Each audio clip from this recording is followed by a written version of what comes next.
Na nonda wata ki City Veni Raturala and a radio Bulan Dua Wata, San Francisco. Me kochi kenda watamai.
Rato sa akin tapos ikan tiko na Black Rose.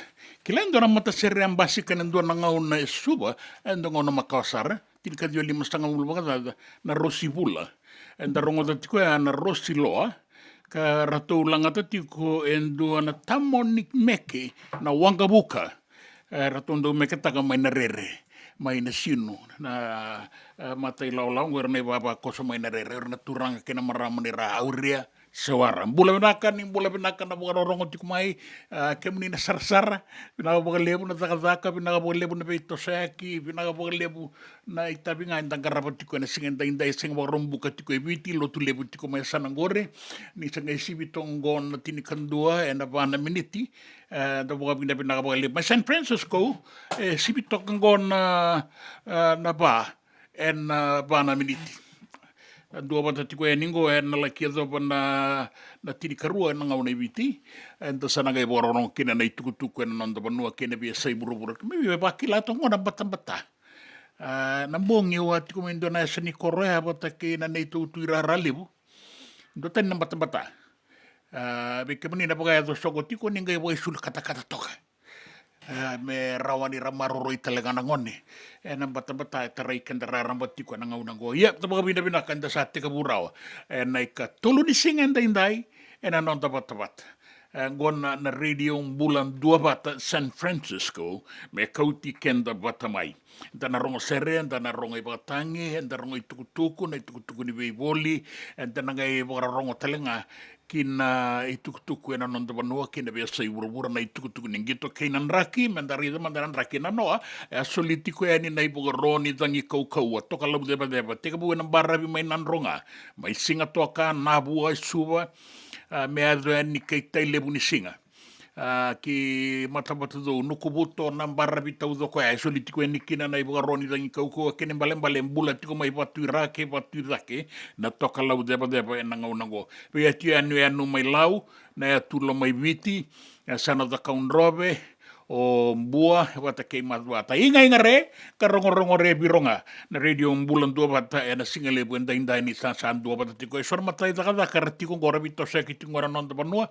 ora tona Water Authority of Fiji kei tuile bukana bula benak wara rongo tiko benaka bole bunanga itini atoka na songo na bongi dua tarongi au o komuniti ko Amerika tuna iyo era no tiko Amerika era talengani tiko ngagoi viti enam radio bulan dua bata enda sabi semati tiko kina na ngongo sai katolu ni singa indai dan dua bata tiko ani mleki do na ruona kaloko ena ka singa na nonda ngauna e viti dua tale mandana sere mai balangau ni nonda be kindwa ki ena mataka indai era tona langata endua na matai lawa ni tumundu bata ke imbale kena serengo anon rato na zau ni ndela setur ki obi ni mbale na mau na turanga ni botua mai mbua rongo re ngai re bironga na serengo era divari dolo na ngata ni singa muria na salai na baka singa o betaya na baka rongo manda na serengo bawa maruta ikenda tiukina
E pena ka vole to kana serea rau di bari sere makaonga i boga bui en darongo tiko en anonda salani kakamura kingo na radio mbulan dua bata lele pani aule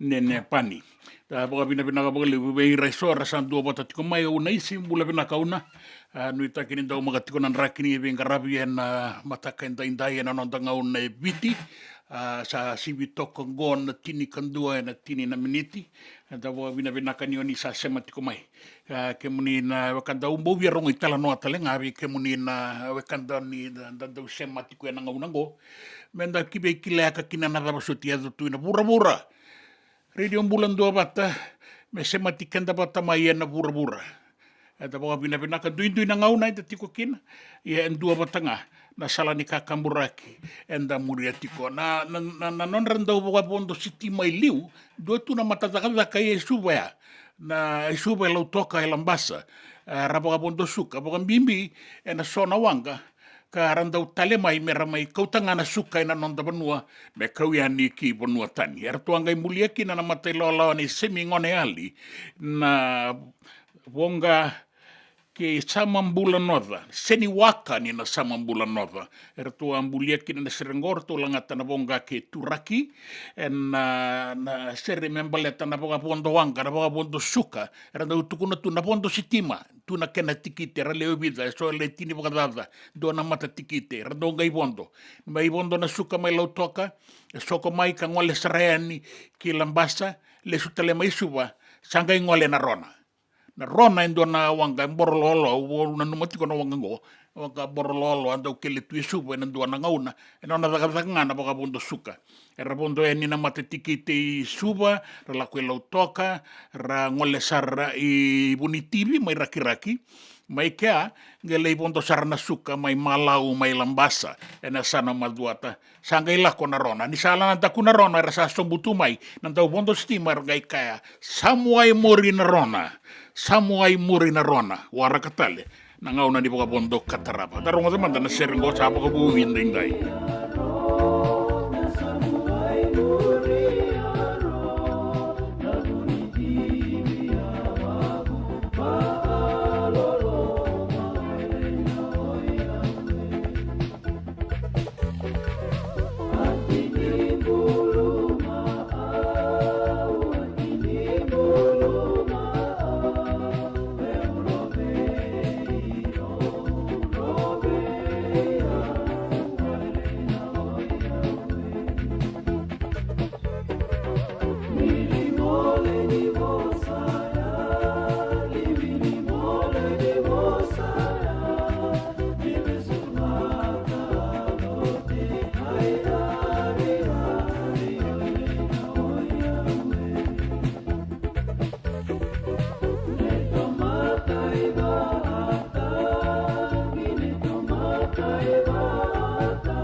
kina ni karaurawa na dhaka kekiva.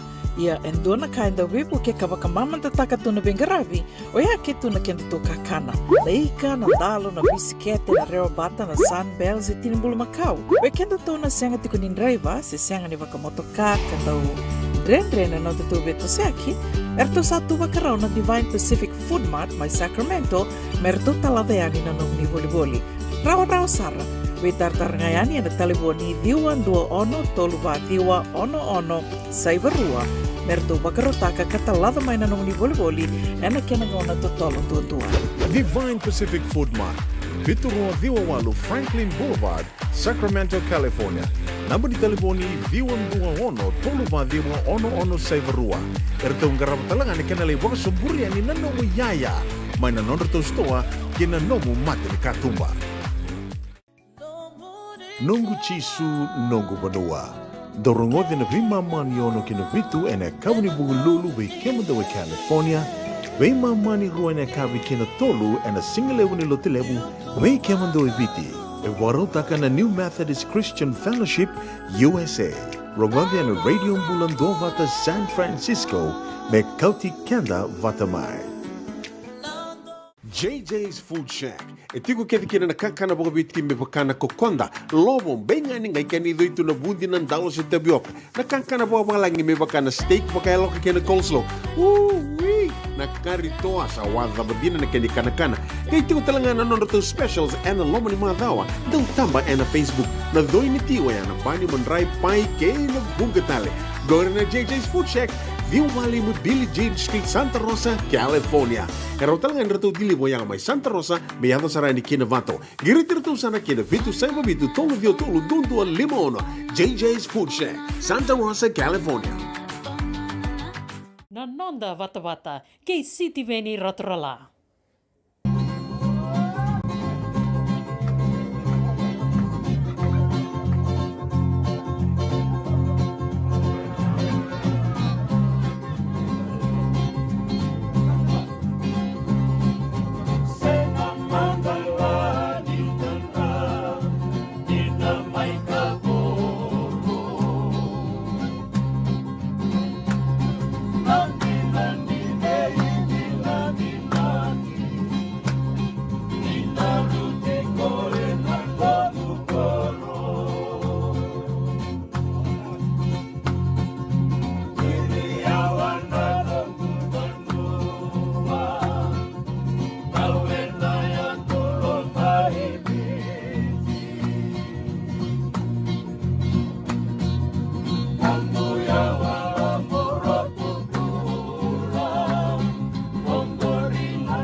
Na pongan in the line doki senga mandangan yung bautan ra. Anong nangaw na abiti sa tokang kon tinikandua sa sibitong tinikandua ruasa nga bulu kandua na miniti. Kemuni na kanta pinakabukalip sa roti ko na itukutuku na unay si ng bose. Tukunan na maramangon ni pagkarorongot ko may California. Tapos kanu ini pinakatalit ko nga. Wabun yung nakatiko yan, ibigay mo ni una. And singalipin dainday, Lucy Tanoa. Bakang bulat ko may pinakapagalipo, Melita Ngango, Santa Rosa. Nangaw na may Santa Rosa sa nasibitong ko na ba, narusa nga bulat katulo na miniti, may San Francisco. Baka pinakabirito na ilawalawa, ni Tumo, Delay Loma, may New South Wales, may Australia. Baka pinakaniwa ni siya matiko may na matakan ni ko. Danu itakatiko na nakatakan ito so baka pinakatiko na ito so yaki ngaw ni sala. Tumo malo ilaitia pinakabakalebo na siya matiko may ke mundo na daw bengarapi. Pinakabakalebo na naman ni siya matiko may na singalebo ang dainday. Sa bebe ang bata-batanan raki. Nambong ibebe ang bata-bata sa rato ka na nung dabon mo ABT. Iya na bata-bata na non dabon. Dua tanisar na bata-bata ko yung karita ganito ko may Canberra, may Australia. Rase bakilati ko nga ng bata-bata. Tara-tara suisar nga ng bata-bata. Iya sa su tu na isulo ni kata-kata. Sa lebu na isulo sa tu na ngaw ko. Me bukay kenda na raki beisaw and daw duruma na so na ngaw na. Tapos binakatiukin na kemuni na wakanda. Pinakabukalebu nindo batati ko may dolabina. So rata-rata ko ina tumamanuda rando batati ko may na singalebo dainday. Tapos binakabukalebu kay nakini makare binakati ko yan in radio bulan 2 bata na non da bata na singalebo dainday. Karongo do na ser ni ser vi kau tikandani ngaw na ni rongo itukutuko ni beboli kataraba en serengo ser makawasar rabako bowi na kanilangalang merauta tu na rorongo enta sa talita kan ikuwa bang bibibe kemuni na itambang ala sangay roromay na singa ni paseka 5 na silini o solia ba memba mi sawale nga ni paket renga.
Katarina Ombulo, Katarina Lu, Sirwalena Isuruolia.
William back in doon nungu life insurance policy?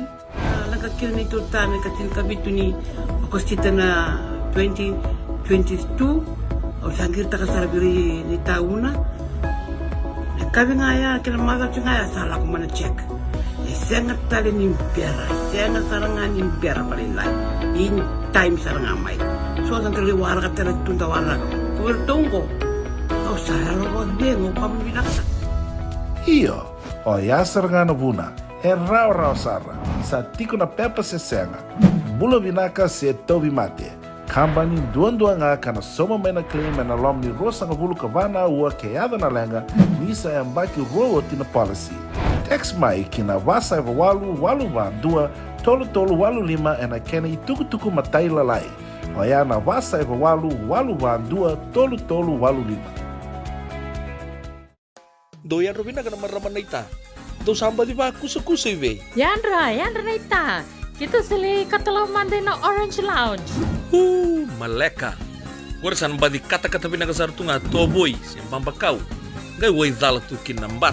Koe serengan kori, sonong una santa pinakat serengan na kenta kakana. Di na to zoko. Kaya kito sa nang berata ni baga singalebu, kito sa nang gali baga kabi ngaya ni kina. Na Orange Lounge, katalaw baga singalebu sa baga kabi, e baraw tayo ito baga manggo sanggay totokan na buno ni kana. May namenda to identity, kanay baga singalebu sa baga kabi, may baka na baga sakera, na sui, ikatabu teke, roro baga lolo, kay na vida tale. Giraraw mo kila na menu ni singoya, na Orange Lounge, tolo-tolong dua, Orange Street, Santa Rosa. And dua tala na tamang nibingarabi ni Divine Group of Companies. Dola may na walang kaloka na mataka, kina walang kaloka anambongi moniti kina singatambo na Orange Lounge. Tolo-tolong dua, Orange Street, Santa Rosa. Dendram beka nang wala ni kibal nilo tira buko ni oso-oso pakadadaka. Sendra-kendra kita beka na itos-tos nimbula, kuha ni lenga sinuing gawa-gawa. Nana magi-mai kina programo warotaki. May veratao na New Methodist Christian Fellowship USA. Nongu Chisu, Nongu Banoa. Ruwag na vimaman yon na kabini buko lulu bay Kemando e California. Vimaman indu na singilewu ni lotulewu bay Kemando e Viti. And a radio bulando vata San Francisco. May kauti kanda vata mai. Nanonda vata kay City Veni Raturala. Eso es la vaca taronga, nangone alewa koya.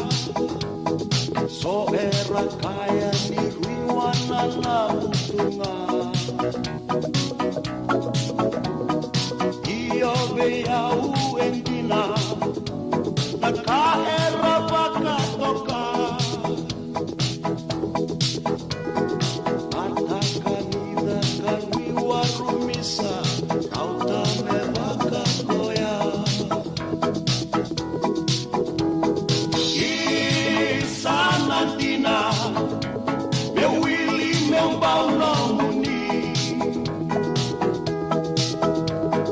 Tua nasinga mambawa samai, meu kila sana tua naka. Seta batale, na bossa momalele mai.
Gilman nguda kela soy sua.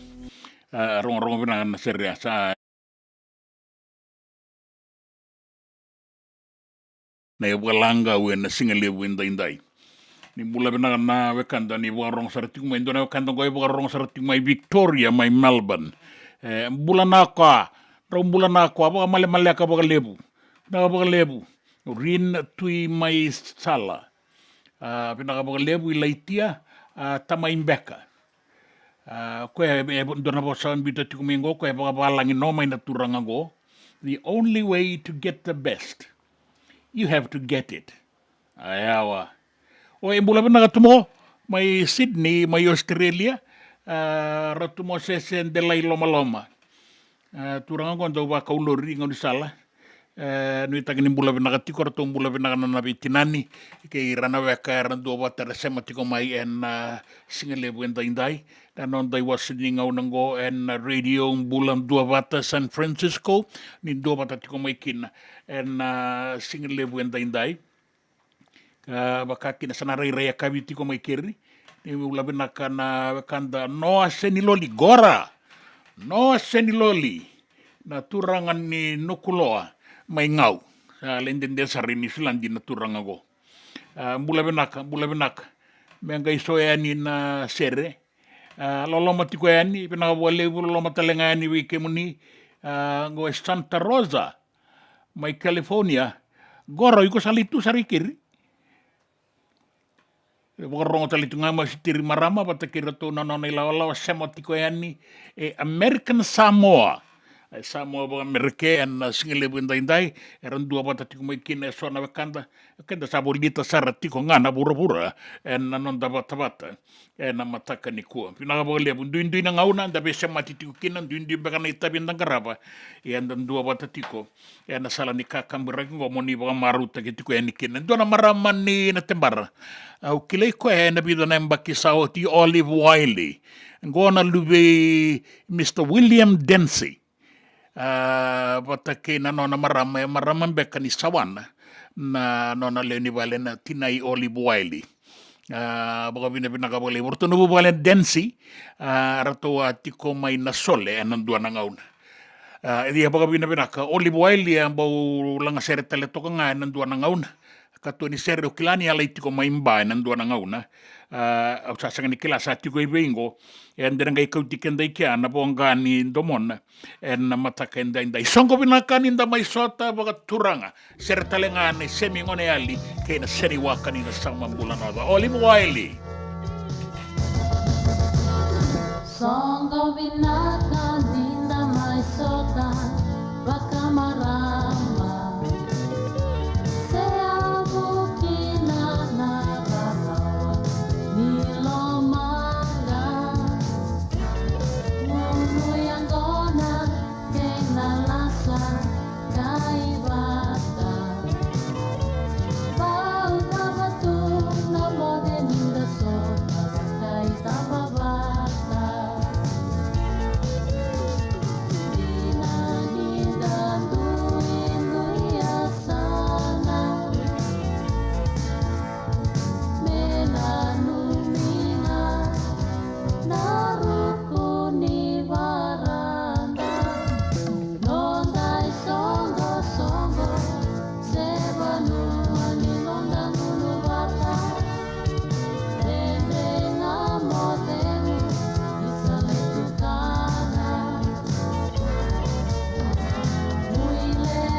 JJ's Food Shack. E tiku kevi kina na kankana boka bitki me bakana kokonda. Lobo benga ni ngai kani do itu na bundi na dalo se tabioka. Na kankana boka malangi me bakana steak boka eloka kena coleslaw. Wee! Na kari toa sa waza badina na kani kana. Kay tiku talangana non to specials and lomo ni madawa. Dau tamba na Facebook. Na doi ni tiwa ya na bani mandrai pai ke na bugatale. Gore na JJ's Food Shack. Viu Valley mo Billy Jean Street, Santa Rosa, California. Karo talangan rato dili mo yang may Santa Rosa, may yato sarani kinavato. Giritirto sana kinavitu sa mabitu tolo vio tolo dundu al limono. JJ's Food Shack, Santa Rosa, California. Me voliam back and do nungu life insurance policy? Nakakira na ito tayo, katil kabito ni Akostita na 2022. O sagir takasarabiri ni tauna. Kami ngaya kila mara ngaya salah ko mana check. Sengat tali ni pera, sengat sarangan ni pera paling lain. In time sarangan mai. So ang terliwara ka tala tunda wala. Kuwertongko. Au sahara ko bengo kamu binasa. Iyo, o yasar nga na buna, e rau sara, sa tiko na pepa se senga, bulo binaka se tobi mate. Kambani duan nga kana soma mena claim na lom ni rosa nga bulu kavana ua keada na lenga nisa e mbaki roa tina policy. Text mai kina wasa eva walu van dua tolu walu lima e na kena i tuku matai lalai. Oya na wasa eva walu van dua tolu walu lima. Doyan Robina kana maraman na ita. Do samba di ba kusa iwe. Yandra na ita. Kita sili katalaw Monday na Orange Lounge. Maleka. Warasan ba di kata-kata pinakasarto nga toboy, simpang bakaw. Ngay way dala tukin ng bata. Koe serengan gori, sonong una santa pinakat serengan na kenta kakana. Di na to zoko. Kaya kito sa nang beratay na baga singilebu, kito sa nang gali baga kabi ngaya ni kina. Na Orange Lounge, katalaw baga singilebu sa baga kabi, e baraw tayo ito baga manggosang gayon totokan na buno ni kana. May namenda to with niti, kanay baga singilebu sa baga kabi, may baka na baga sekera, na sui, ikatabuteke, roro baga lolo, kay na vida tale. Giraraw mo kila na menu ni singoya, na Orange Lounge, tolo-tolong dua, Orange Street, Santa Rosa. And dua tala na tamang ni Grabe ni Divine Group of Companies. Dola man na walong kaloka na mataka, kina walong kaloka anambongi moniti kina singatambo na Orange Lounge. Tolo-tolong dua, Orange Street, Santa Rosa. Anonda bata-bata ki Siti Veni Raturola.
Ia, pinaka lebu.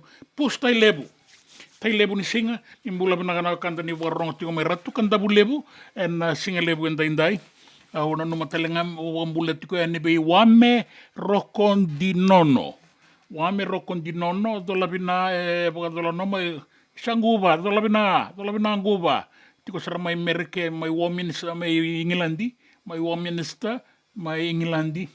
Binanduri gina bingwara biasa binana dolam lolo matumuniati ni mula binagana kando ni bugarorongo tiko mai en be saibiti kena be saibura Lucy B Tanoa isa dola binari giseki dola bina balebunjina na bararongo kotomo kengo ngana hinga ni kuwa ke muni na kando ni ndo bata tiko mai ke miliana era dua bata tiko mai kina sona ilawa en single bundai miliana baka silimi baka mbula tiko mai ni mbula binaka na baka ni baka rorongo tiko mai kina kima midi ngoma tiko na nomo ni baka mbula nomo ni baka nui en single bundai ra baka rorongo tali tiko ngamai na bekanda iso dua na yata basika baka saurimi Ratu Emi ni basota o Ratu Epi Mbatire Renga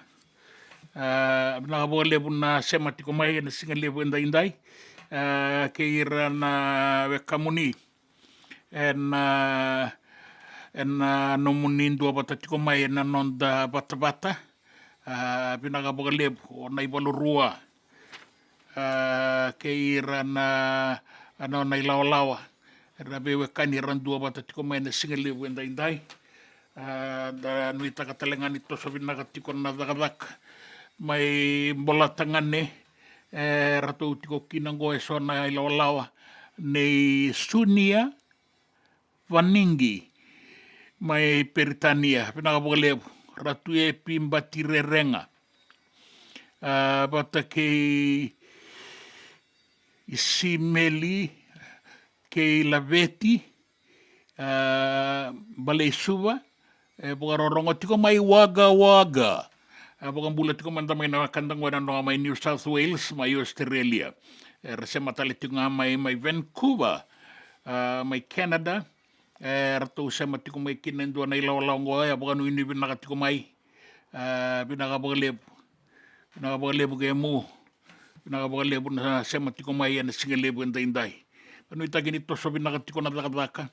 Kada maruta katiko na singa niko sa singa barombo katiko na nonda bon noibiti singa lutu lebu tiko mai keri bon soro ko kabina bina katiko en mataka niko be resona kanda so sabi le kabisarti ko go mai San Francisco sana boto ko go walu diona miniti me lima na kaloko kabi ni singa lutu lebu ni bogarongo tiko mai kina Pei matatakadaka, na wale una sema tiko mai na singa lebu indai da teitei waga lebu. Sa tosodaga na isaw ni kakana ni bini tabio kando ya $5 saya $10 na tosodaga tiko nga.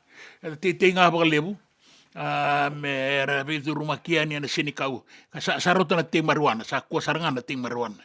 Kung na puno teikina na marijuana me teikina na tabioka.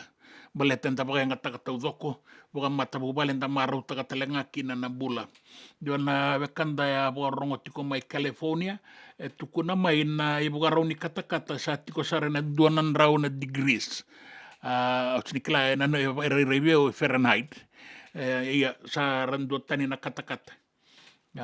Binaka boka lebu ya sinate tuitumbou. Sinate mbula binaka. Dan boka rorongo tiko e ningo nonda bata. Menda waraka kina na itukutuku na nonda banua ke na vesa i burabura. Na itukutuku ni raki ke na ngito. Na tini karua na kaloko na nonda ngauna viti. Bula binaka na boka rorongo tiko mai na singalebu indai. Ve ke muni na vekanda. Ni sama tiko mai kina bata ke ira na ilawa ni tuitubou. Sanga kinta pakiu tinga na dua na ngauna sa o tingo da boka pinaka. Ke baka sinira hona bitar mai indo mak. Kilani oni sa boka rorongo tiko mai. Sa boka rorongo tuo burubura. Na radio bulan dua bata. Na singalebu indai. Ni sa boleh kasar tingo na nonda ngauna ni rongo itukutuku. Sa boya ono na miniti me tini karua na kaloko. Dona seremoni bota ikina na wekanda. Mai enuda. Ve ke muni na boka rorongo tiko mai. Na tu mama nuda. Ke na tu malolo mdola vina na masikila. Koila lebu ni tambua. Ni boka rorongo tiko mai na singa lebu indai.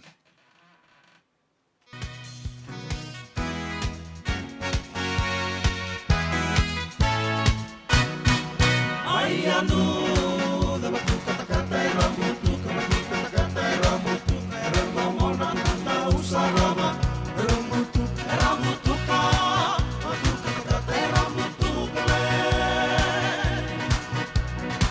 le rongole bunangita mirima yombi utalu rongole bunangita rongole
Sabu isawaila nangone alewa era malaya uya nangone alewa era malaya uya menda unenga ina ya lomara menda unenga ina ya lomara ini angana bunde singa mai meika ini angana bunde singa mai meika ini angana bunde singa mai meika.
Isa bula bina kada turanga kei na marama.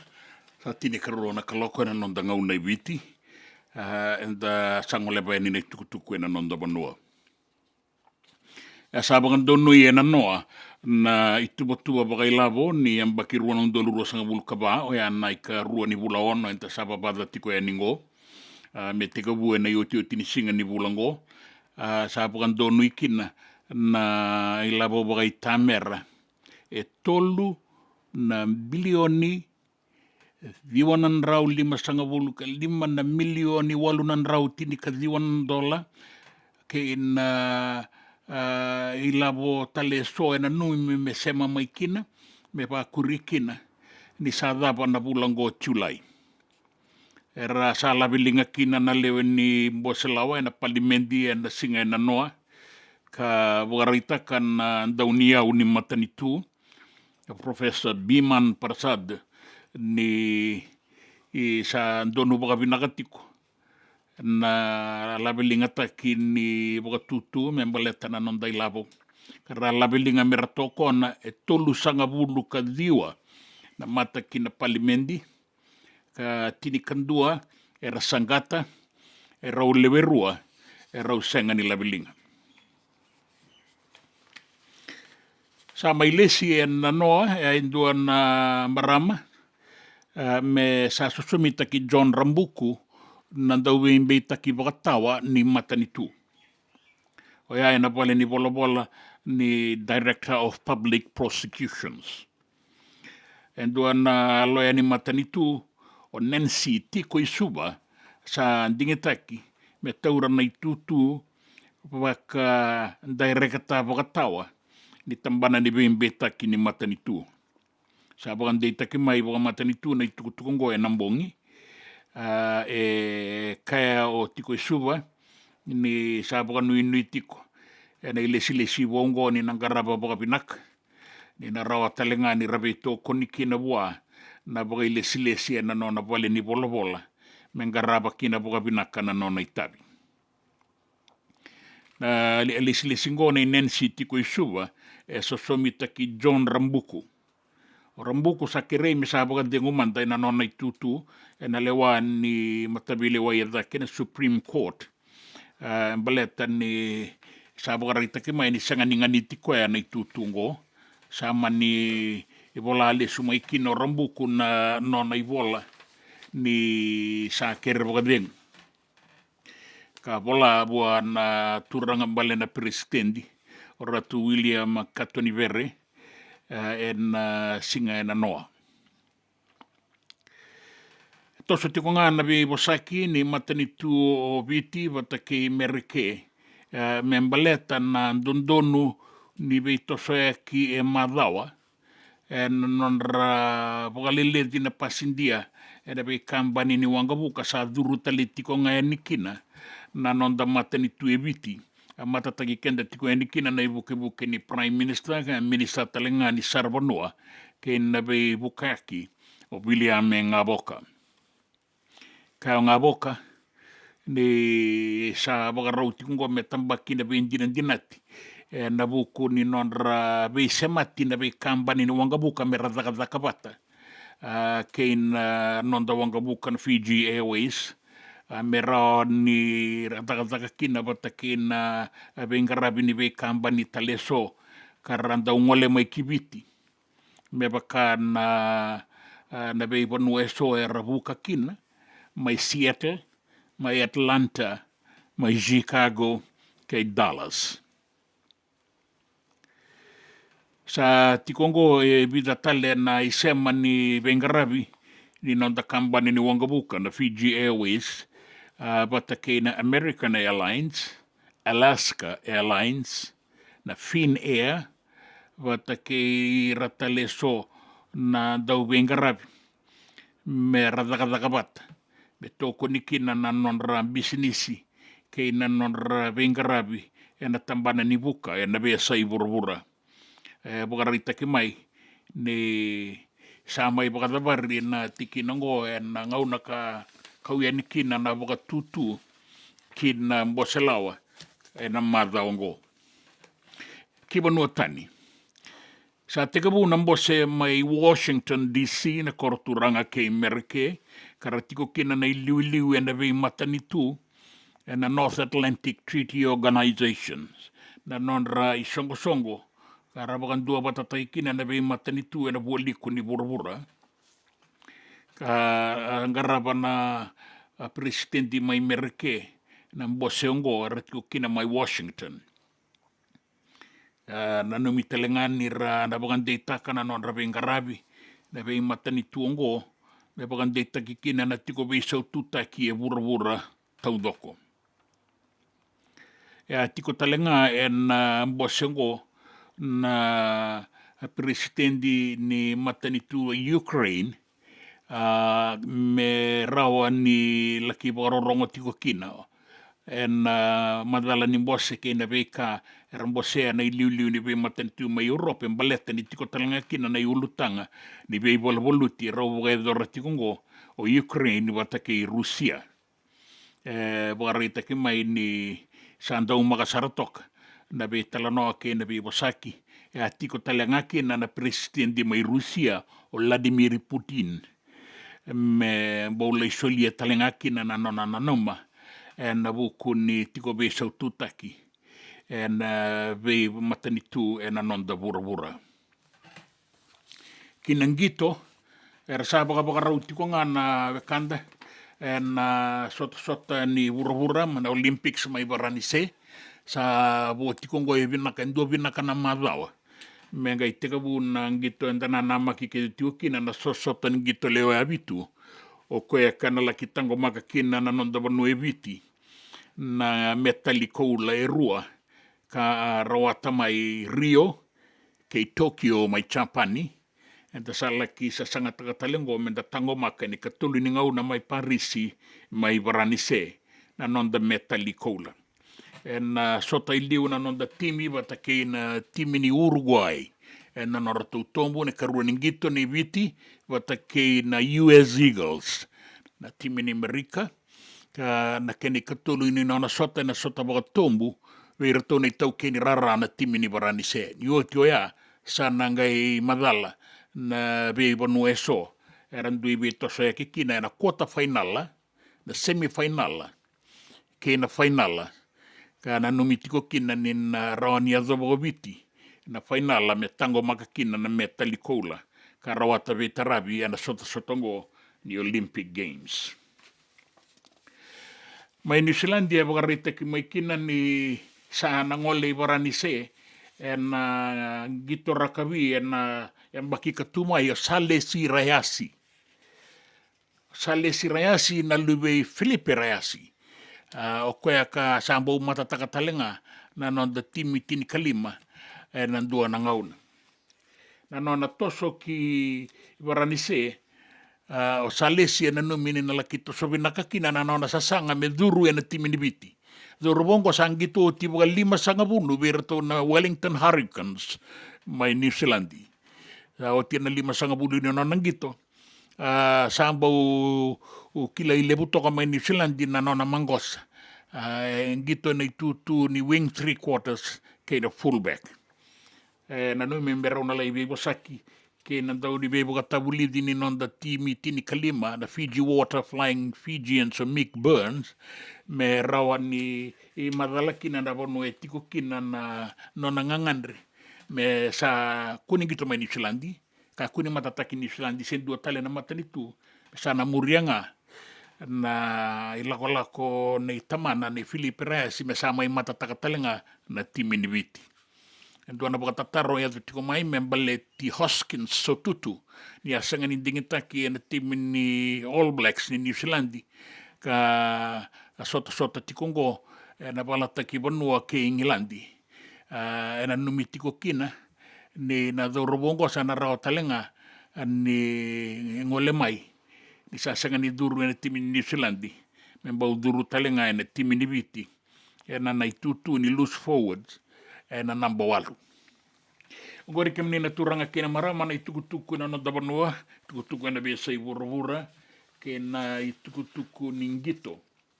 Anraki soli tiko e na noa na i waro ni dangi kaukau me baleta na baravi ni toka lau deva ki viti levu e wakakina na kena vi tu anu ni wole kana ya tulau kena tulo mai viti soli tiko kina na i waro ni dangi kaukau e na singa e na noa se wakila i tiko ngā e na mbongi e wakila i tiko na batabata ke na bula ni dangi e na nonda ve baravi e na kena i warau e la ki tiko sara na 5 sanga bulu wakatata na nota na kaukau ni dangi e na sona ngauna ka na tatambaya ni kina 1 sanga bulu ka 5 na nota e sana kere tiko kina na no muni gangarau ni na ngone ndau we sokeki me baleta na raki sa tiko ngoe na nonda bono ndau makatu na raki e pina katoka na raki ni beito so yakini kuen raki mamada ka rao tiko kina ni ngarabi sona itabi ni teitei boka levu mai na koro kena raki ngo re kena ngauna vinaka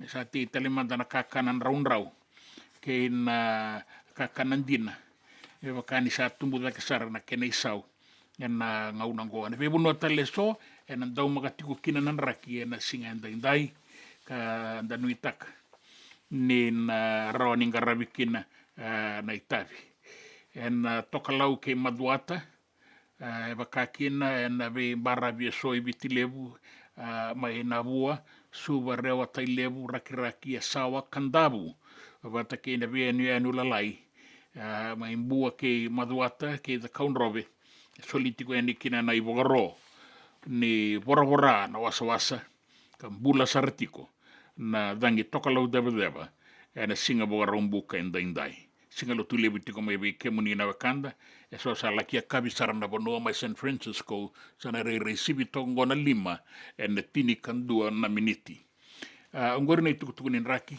itukutuku na nonda bonoa na itukutuku ni ngito ke na itukutuku mai na ve sai burabura Na nonda bata-bata, kay City Veni Raturla.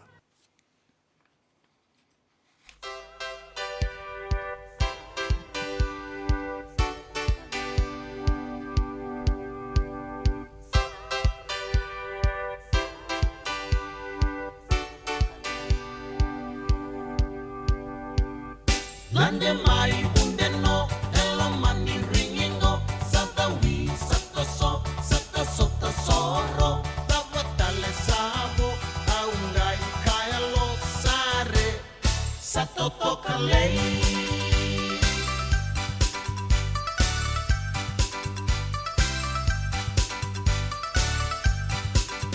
tombo tuka tikonga tona singa watanga sada wi sata red tona bimbanga eke erangai kaya mai tona singa ngaendai sare sato toka lei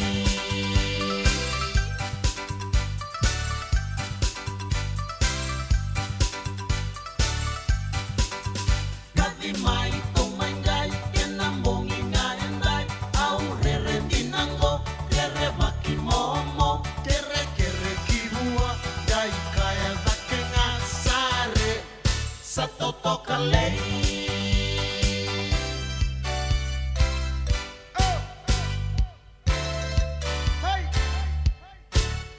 Lande mai bunde no ela mani ringingo sada wi sata so tesoro lava tale sabo aungai kaya lo sare sato toka lei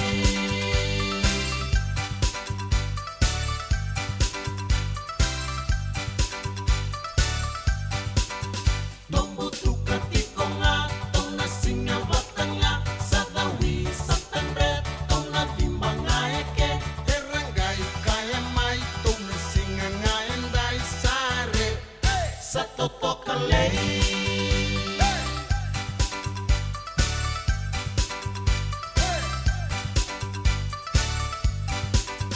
Kadi mai tomangai kenambongi ngaendai au rere dinango rere baki momo kere kibua dai kaya dakenga sare sato toka lei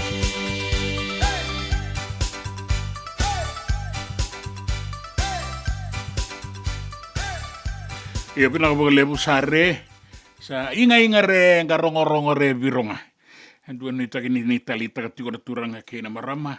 Ai pakalanga utiko ngani daka ke na onga ndangarapa na singa ni kua. E na pe pono enda pakarorongo tiko mai kina. Yo, sa wakari taka tiko ni tukutuku na nonda panua sa pakandu nui na itupa baka ilavo. Me baleta na nonda panua e witi. Ani kila na tapa. Ni sa tuwai na itupa baka ilavo na nonda panua e rani rua se tolu se vana bilioni se baka iwi na kene lebu. E se sanga ni ndua na ilavo ya e tiko na linga ni matani tu. Enda kai warakatok. E na sala iso. E na baka sanga garakina na matani tu. Me sotawikina na lebu ni lavo e na baka yangataka. E na voni ang bakingo me kauti kenda ni kina December. Kala kia drawasara na July. Na pula batango. E na ang baki ka tumai. O pinaka lebu penirongida. Pinaka lebu tamay lesi. Malakai rasoba. Pinaka lebu tau. Pinaka lebu ng dua batatiko may. Ilias Sambara Bilala. Ang kasi ni buli makausar may St. James, sa lakiti ko may natambua, bingarabi ko na kor ni buli kasi ni buli may natambua, na naman sari reading ko talaga, sa ati ko talaga may natambua. Ele usar na sere, sampa di bukang bulyato ka na wekantang ko, na salanga, kilaikin na ano na daw bingarabi, na nakadaka ni langasere, kakilailebukin na naturang ako. Tuna sere baliti ke muni ng dua batatiko may sagay. Sema ngay nangonang ko. O kimamisati ko burauti ko. Yung nakabakalebo. Ni Bondo May. Ni Sema May. And radio ang bulan dua bata. San Francisco. May kauti kenda bata may. Na mira-mira kay na koilaba. Na balabo ni ngaw na. Ni kalungatan ni singa ni kuwa.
Ia back in doon nunggu life insurance policy? Nakakira ni tuta na katin kabitu ni makostita na 2022 o sangir takasarabiri ni tauna. Kabi nga ya kila mada nga ya sala ko mana check. Sengat tali ni pera, sengat sarangan ni pera palilay. In time sarangan mai. So ang kaliwara ka tala tunda wala ko. Kuwertongko. O sahalo ko dengo pamilaksa. Ia, o yasar nga na buna, rau sara, sa tiko na pepa se senga, bula vinaka se tobi mate, kambani duan nga kana soma may na claim na lom ni rosa nga bulu kavana ua keada na lenga, nisa ambaki roa tina policy. Text mai kina wasa walu van dua, tolu walu lima ena kena ituku matai lalai. O ya na wasa walu van dua, tolu walu lima. Doyan Robina ka naman raman na ita. Do samba di ba kusa iwe? Yandra na ita. Kita sila katalaw Monday na Orange Lounge. Maleka. Warasan ba di kata-kata pinakasartunga toboy siyang pambakaw. Ngay way dala tukin ng bata. Koe serangan kori. Sonong na santa pinakat serangan na kenta kakana. Di na to zoko. Kaya kitusan ng berata ni baga singalebu, kitusan ng gali baga kabing ngaya ni kina. Na Orange Lounge, katalaw baga singalebu siya baga kabi, baraw tayo ito baga manggosang gayon totokan na buno ni kana. May namenda to identity, kanay baga singalebu siya baga kabi, may baka na baga sakera, na sui, ikatabu teke, roro baga lolo, kaya na vida tale. Giraraw mo kila na menu ni singoya, na Orange Lounge, tolo-tolong dua, Orange Street, Santa Rosa. And dua tala na taman ni Vingarabi ni Divine Group of Companies.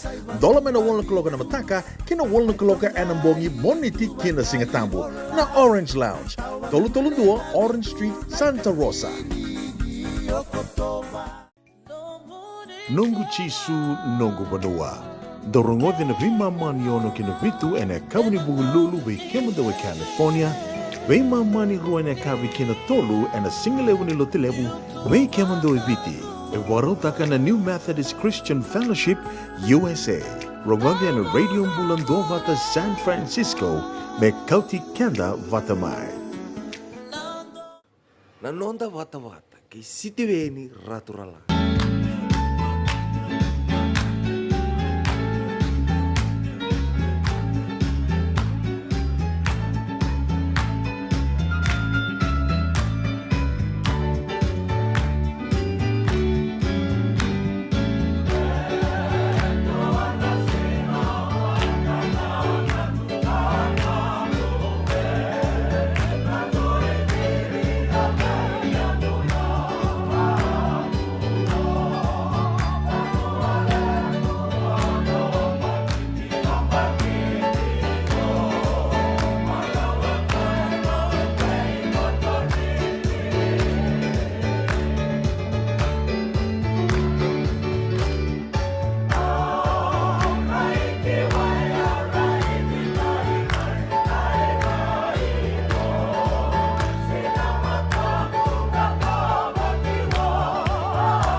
Tercera makosar.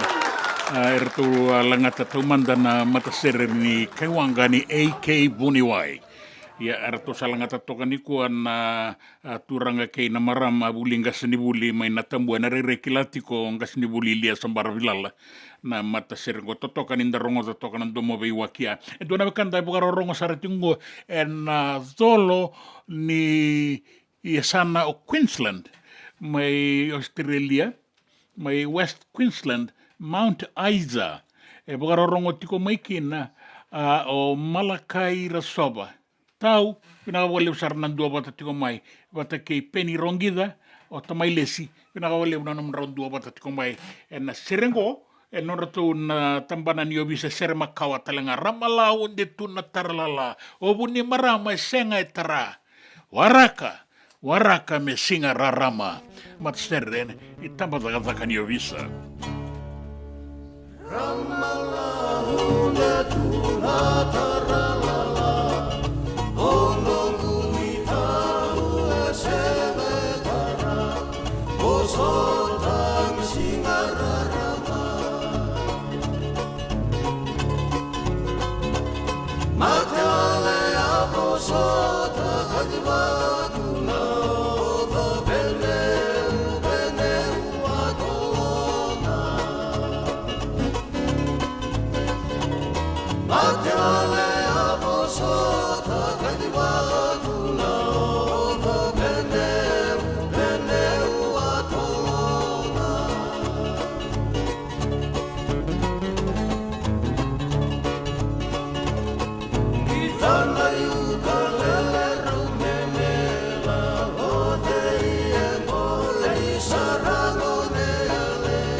JJ's Food Shack. E tiku kevi kina na kakana boka biti me pakana kokonda. Lobo benga ni ngai kani do itu na bundi na dalo se tabioka. Na kakana boka malangi me pakana steak pakai loka kena coleslaw.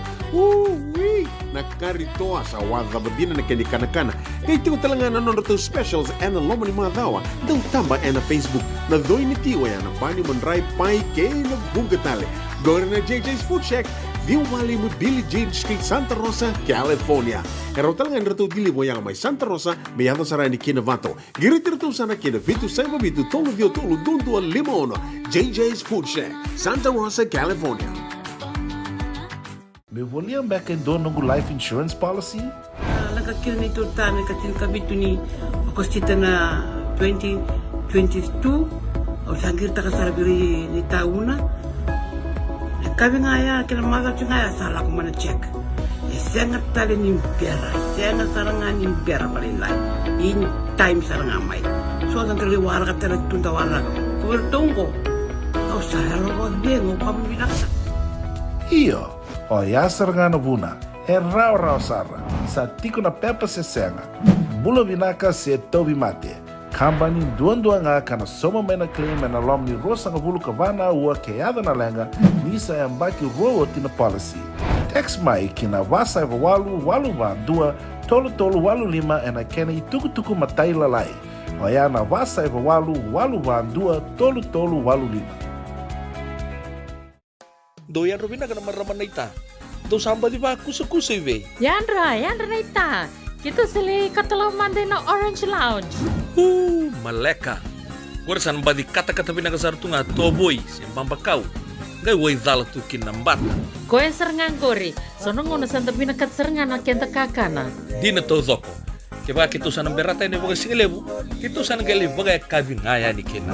Na Orange Lounge, katalau baga singelebu se baga kabi, e baro tegi tu baga mangosang gai totoka na buno ni kana.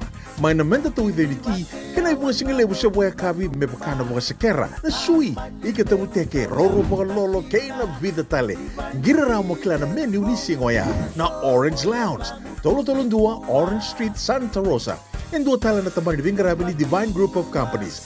Dola mena wala kaloka na mataka, kina wala kaloka anambongi moniti kina singatambo. Na Orange Lounge, tolo-tolong dua Orange Street, Santa Rosa. Na nonda vata kei siti veni rotrola.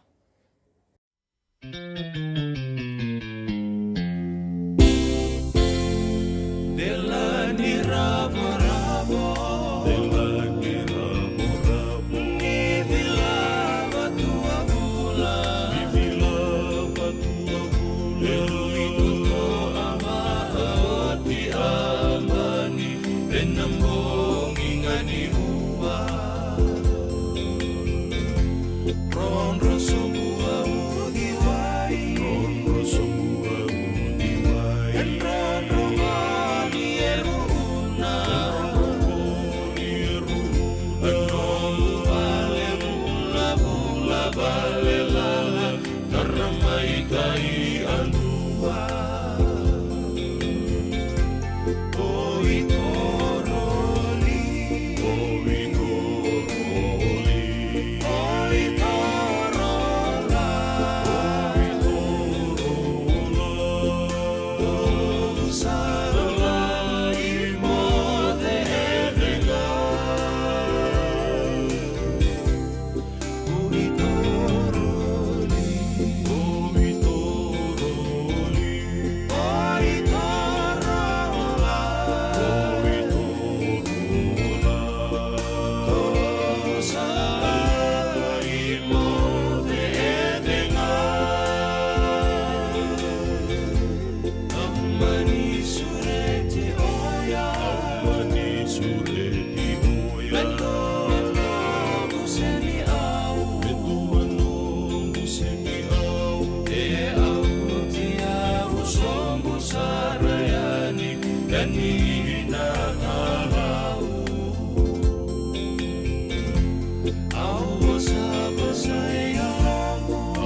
nabi kita udo o itoroli o itorola o sala imo de evena o itoroli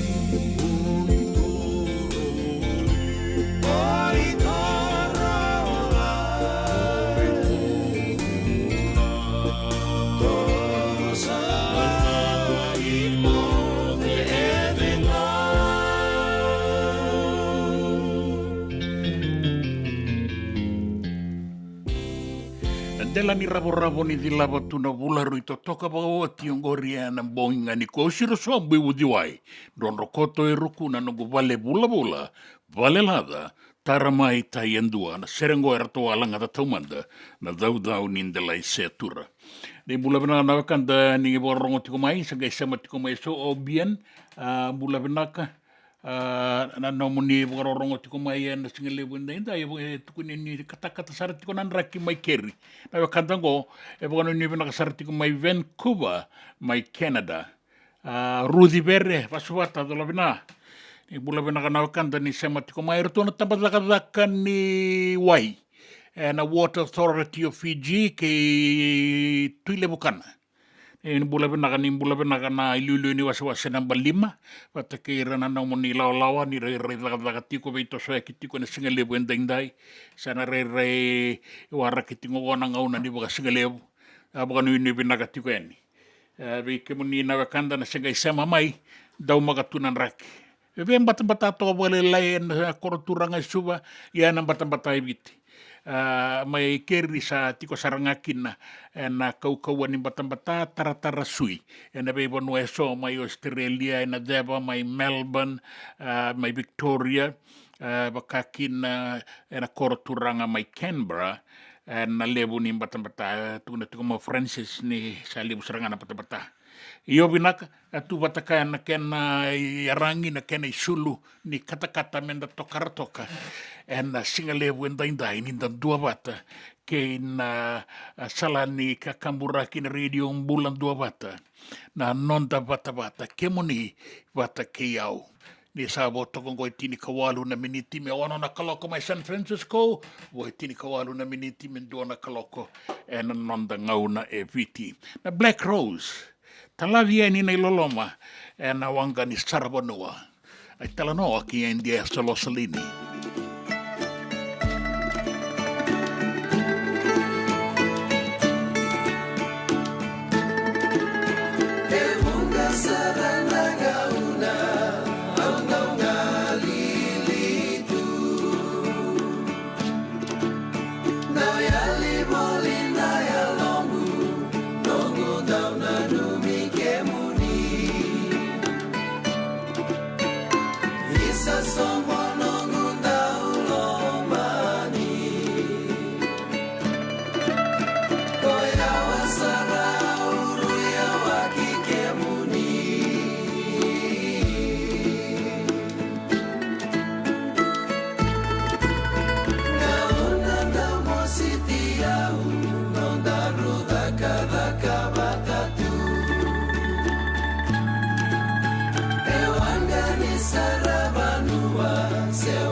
E senga dina ni kara rawa na daka waka kekiwa.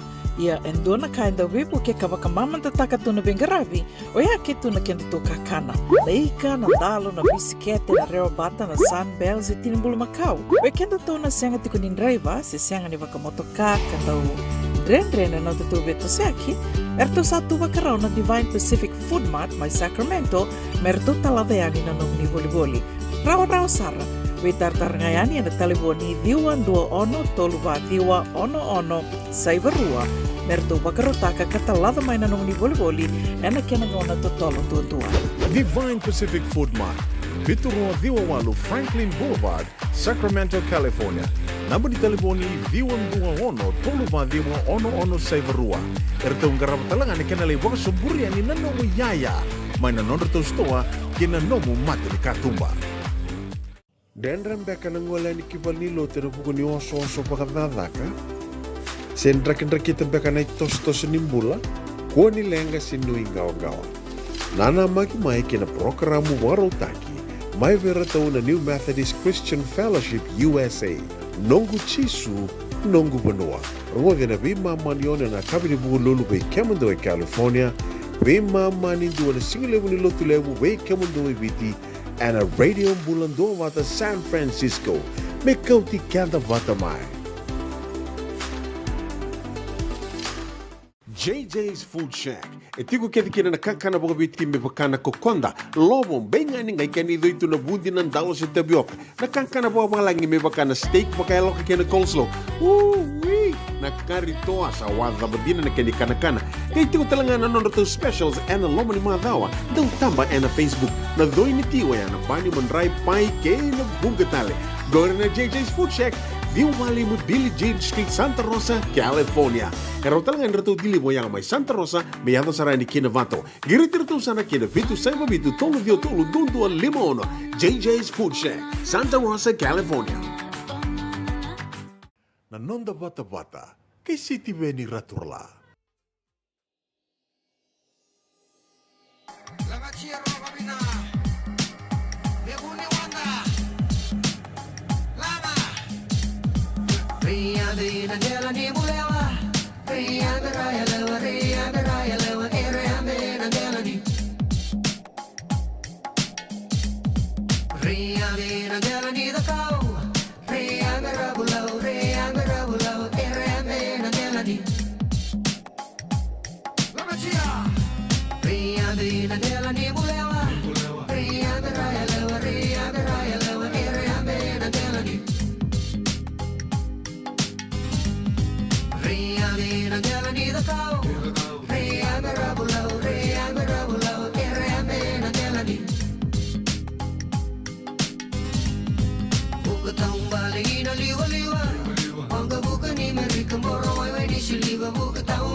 Na yambe nandela ni zakau, na yambe rabulau, na yambe nandela ni mbulewa, na yambe raelewa, rata.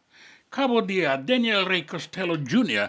En anona sere en anonda ngauna, en singale bunda indai bola katuko na ngauna ni rongo tukutuku, we kemunina via kila na ngauna e viti, sabo e waluna miniti, men dua na kaloko na rongo tukutuku tale na dua na kaloko, abo talanga waluna miniti me ono, mai San Francisco, en radio umbulan dua bata me kauti kenta bata mai. Sa mbula benaga na turanga na talatala, mai lo mai viti ni mbula benaga na talatala mai koro, wanu ene benaga tiko ene be kemuni benaga wali sama idingo mitiko na namuni tukutuku dingo mitiko na boga munduo ena boga bina benak. Na talatala Joseph tiko na tambua. Talatala ala itiko boga ndende sarama ina ya tulo mai viti, boga ene benaga tiko ene be kemuni ena singa ni kua.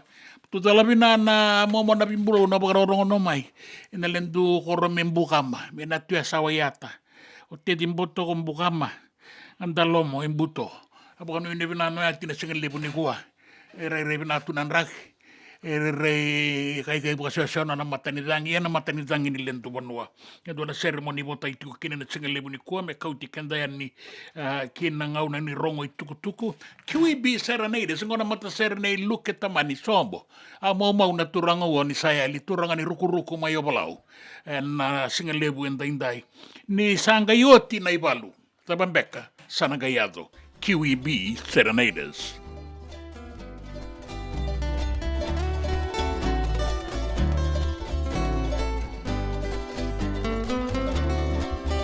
Sanangai o tinai balu, animuna na dava salomamu, ni wakaya moara kiau, ni o tinai balu. Samani totolo ya timuna na lomamu, kawakabuna na nomo veidamu, mai no huale animuna na yavamu. Isalei oilei, oilei oiau, mate wale ni unanuma, tiko tale okoya kobauda, sanangai o tinai walu, awana numatu nindaruna wakamau, nakena sewa ni sarui toto na lomamu. Kekonia warakiau, Mea dovani o tinai walu Ke na sewa na no mundondo Sa ruito tolo Domo na tuna o warola kaki Ni o tinai walu ko vila iwi Ko atauri wale moi sama ni kaki Sekonia mese takiao Rekona reki katiko marao Wau di batanga mendua La vura non daru taurua Isalei hoile Nana una tale Samode isa samode leimonei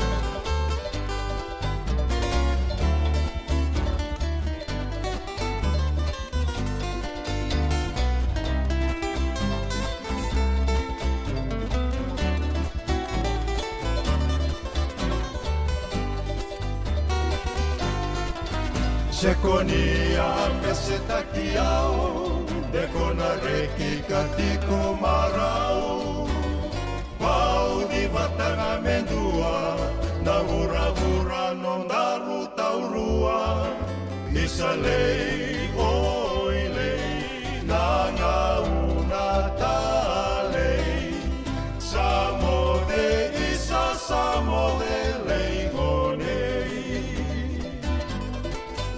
Samode isa samode leimonei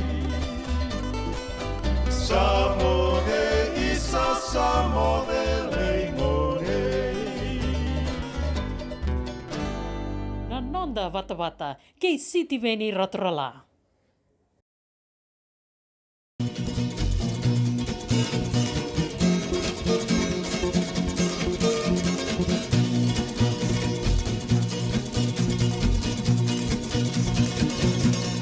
Katavila, Roma, Katavila. Silvia Ragoto and Dewey Matia. Katavila, Roma, Katavila. Silvia Ragoto and Dewey Matia.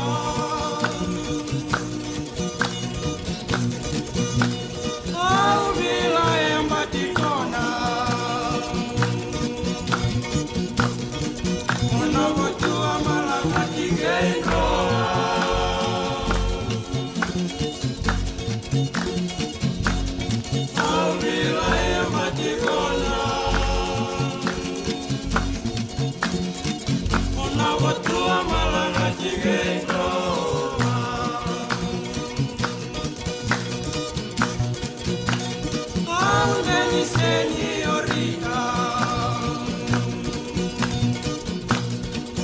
angalau tuna singa toka riva,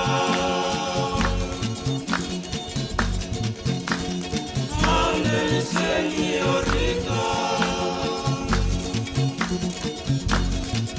angalau tuna singa toka riva.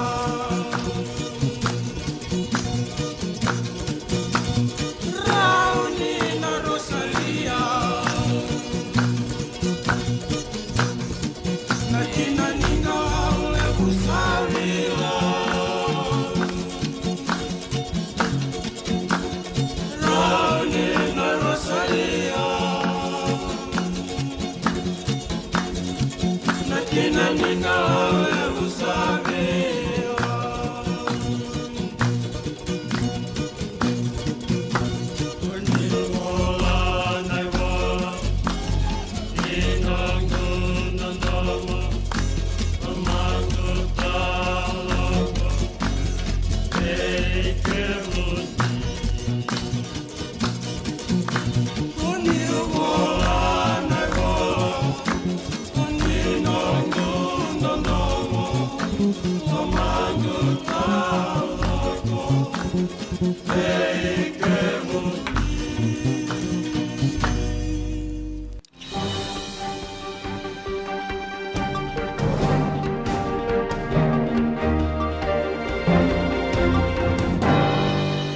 de sambula vinakatali sanduana kalokongo na itukutuku e na nonda banua.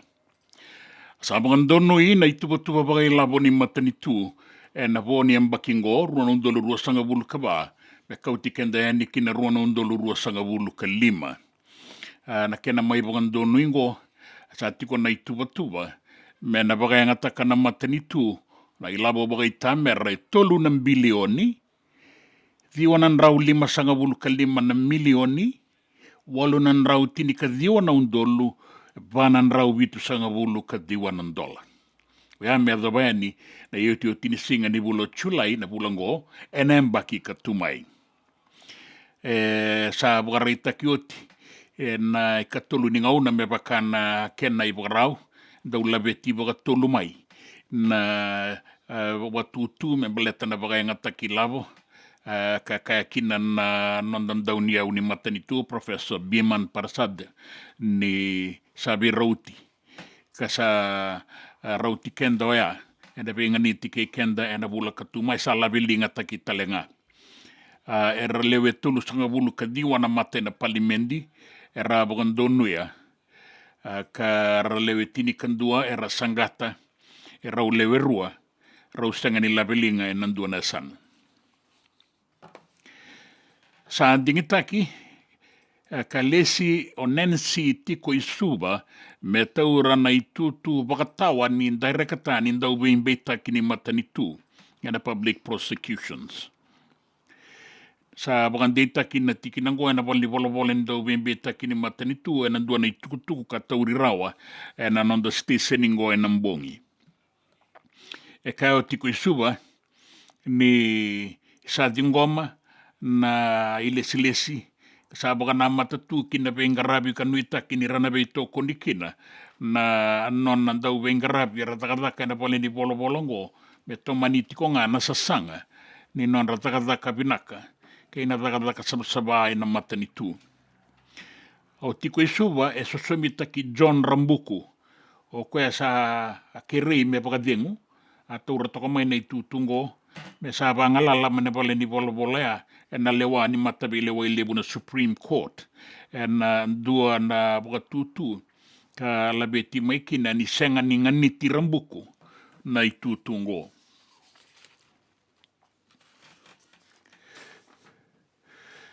Ngoleti na bebosaki na ngaunango kin bengarabi ni bagalele madawa ka bagaitabi tiko kina na ibuke-buke ni Prime Minister ka Minister ni Saravanua ke na beibukaki o William Ngaboka. Ka o Ngaboka ni sa tiko na beindinandinati me raonin dolabiani na sala ni buka ki Amerika me bugataray talenga ki na Fiji Airways me buka may viti ka bugandondonu sareni ki Dallas Chicago, Atlanta, watake Seattle, may merke. Na Fiji Airways, sa tiko na nona bindinandinati, kay ratale na buon ni kambani ni Wangabuka, meron daw bay semati, na bengarabingon ni Bagalele, madawa. Na American Airlines, na Alaska Airlines, na Finnair, kay ran kena bagay les-les. Kasana ya balatikin na endua na bindinandinati ni non ratakataka pata na be kambani ni Wangabuka ngoke na Fiji Airways waka wasibi na be sala ni buka ki merke ka nuita kini na rawa ni ito sobinakakina na non da rawaka na bindinandinati sa baka doringo na kambani ebiti na Fiji Airways kaira na be kambani so may Vanuatan. Bukandeita kina itukutukungo nimberan ni bukandonui na itukutuba bakailabo na nonda palimendi na singa na noa. Kibuno tani asa tekabu nambose may Washington DC ka bili utagitiwo kina presidente may merke Joe Biden en non rabukandeita kana non rabindinandinati dabe matanitu may Europe en maroroi di be sautu taki ka sabakan day tagitiko kina na non rana taka wata tiko na lewe ni songo na North Atlantic Treaty Organization. E wakarai takita lengani a tiko e nambose na iliu ni matanitu mai na Ukraine na kena presidendi Volodymyr Zelensky ka nanumi ni sa reindua tiko na veindina tike ira na vei matanitu na isongo me rave buke kina. Wara kitiko na bulo November di vore dori na veindingi mai mereke ka kina na presidente mai Rusia o President Vladimir Putin ni sanawara kataletiko nga na madala ni veindingi ya. Pero na vivo sa kikina ke Zelensky na presidente mai na Ukraine. En itukutuku ni ngito na nonda banua varita ki mai ni sana toso na nonda dhorovo lewe ni timini viti na Fiji Water Flying Fijians mera tiko mai San Diego na muani madongo. Era sana buka mera leki waraka toka kina na timini New Zealandi na New Zealand All Blacks. Era ona leisota kina timini viti mai San Diego na madao katumai. Ia na singa ni mataka na nonda ngauna era ona sota kina mai Aucklandia na Eden Park na timini New Zealand na All Blacks ke na timini Ingilandi ene karua ni non rau walataki vanua. Rau sota tingua na ndua na rara ka sembera ni baulusi kina vakandua sendruka kina vakandua na timini All Blacks sana loma ni tolu sanga bulu vakadada na embaki. Tena ka indua tani beka na irongo ni oti na sota na mua ni madongo na singa na noa. Vera una timi ruango. Ena be sai burubura retiko talenga kina na be timi eso. Ena be vanua rangito abo kitiko kina na timi ni Islandi ngito abo kitiko mai South Africa. Era una sota talenga kena Springboks. Ena singa ni mataka karua ni non robala taki vanua. Ka rasana nama kitiko kina. Mai Melbourne, mai Australia, era una vengen rabukina ne karua ni ngau na walata ki vanua na timi ni Australia na Wallabies wata ki na timi ni Welesi. Andrew katalenga na timi ni Welesi. Na madho saoti sa sunra sombukina kina namba tini kandua na bura. Sa tosa mai koviti kina namba tini. Eta rida manda na muani madhongo na sota iso ni be timi lebu ni bura kina vanua era sanan duitiko kina. Na itukutuku ni raki tauri mai nandi na singalebu indai warita ki mai kina ni tiko endua na iwaka takila ni nraki binaka endua na ua ni nraki binaka koto waka yaosara kina deba ni nonda banua ka waka wuna tiko na mbula ni toka lau deba na ngaunango. Ena bei banua ka dabuti na noa mai singa toka na barabi ke nanronga mai nabu asuba rewa tailebu raki ya sawa kandabu ke na tokalau ke maduata mai lambasa me ado ki undu poindi na udu ni potu na deba ke mbua mia umbula re ke da kaunrove wakakina na tulo mai viti na mbula saratiko kina na vangi mbula saratiko kina na vangi na tokalau deba na laki adoba saratiko ya nina 5 kalima na nota tatamba kina 1 kalima na nota 2 na awa. Pora borasara na wasawasa. Nanga bia malumu saratiko ya ni na nraki na kaukau ni batini rangi tokalau ngo na kabi andaindai. Bina kamenda sa kuwa mandangani laki siwa senda tosoki wasawasa. Menta bakalele toka na singendaindai me adova ni sabuan data ki mai na itukutuku ni raki mai nandi ni sandau makatale na raki kasama rabu na wasa era rungu na lomalangi tau banga no nauda na be bonua sa dabuti oti na barabi ki na ronga suba na usori me adova ni ki tailebu serua na mosi na itasiri na dolo ni tailebu ni singa na boliko ki tailebu kaya adova ni ki na sanora. Na tokalau ke maduata mai undu poindi na udu ni potu kaya ni ke da kaunrove laulo mai viti na tarai kandabu talenga na kaukau ni langi ke na vei anu bole kata.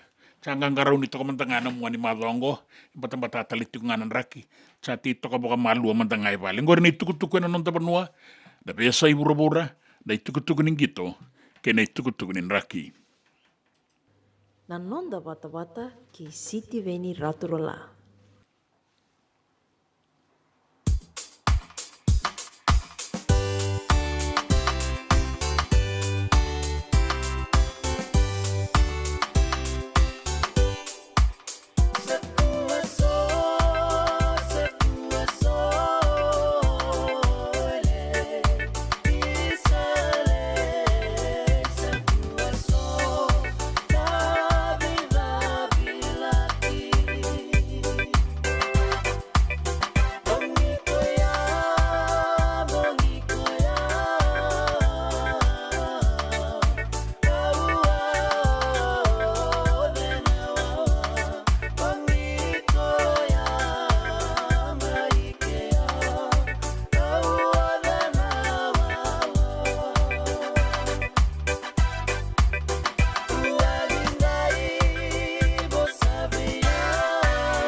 JJ's Food Shack.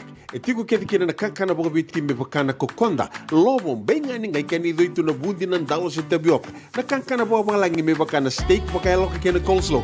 Wee! Na kari toa sa wadha badina na kani kana. Kay tiku talangana non to specials and the lomani madawa. Dau tamba and na Facebook. Na doi ni tiwa ya na bani mandrai pai kena bungatale. Go na JJ's Food Shack.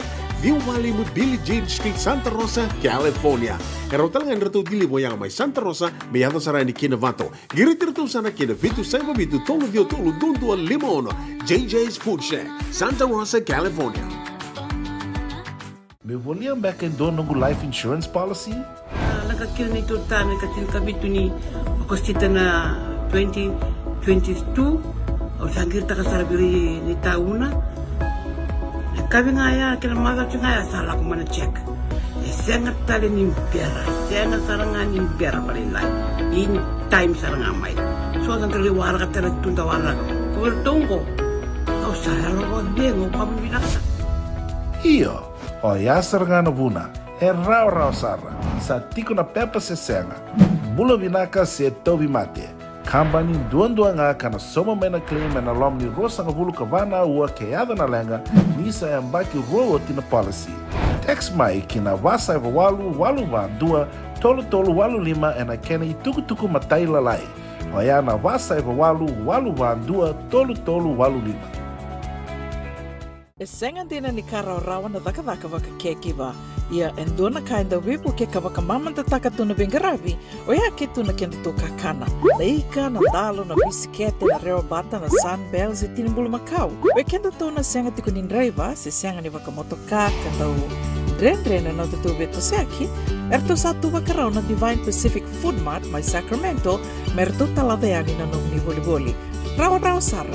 Witar ngayani na taliboni diwa 21 toluwa diwa ono saibarua merto bakarotaka katalada mai na nung ni boli ena kena ngona totolo tua. Divine Pacific Food Mart, Vitorua Viwawalu Franklin Boulevard, Sacramento, California.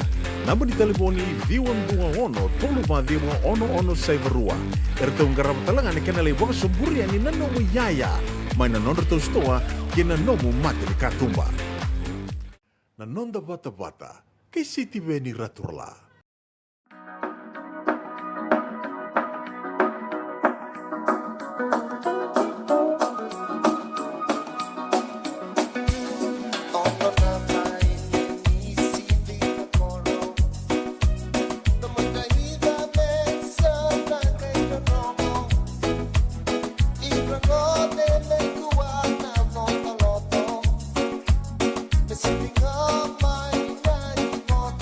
Boy, the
E ono na maile ni sivi na koro. Da mora tau na matai la ola kambani ser makau. Da mora bo ia tiko na kene langa me rongo vinaka weekenda na ngauna inda sando ni tiko ngo. O bula tiko e ni ve rana kanda so ara dua bata tiko mai kului viti. Bula vinaka bole buna boga nui tiko mai boga tale tiko e ani na nomuni boga nui vinaka kina boga bula. Mai San Rafael, mai California.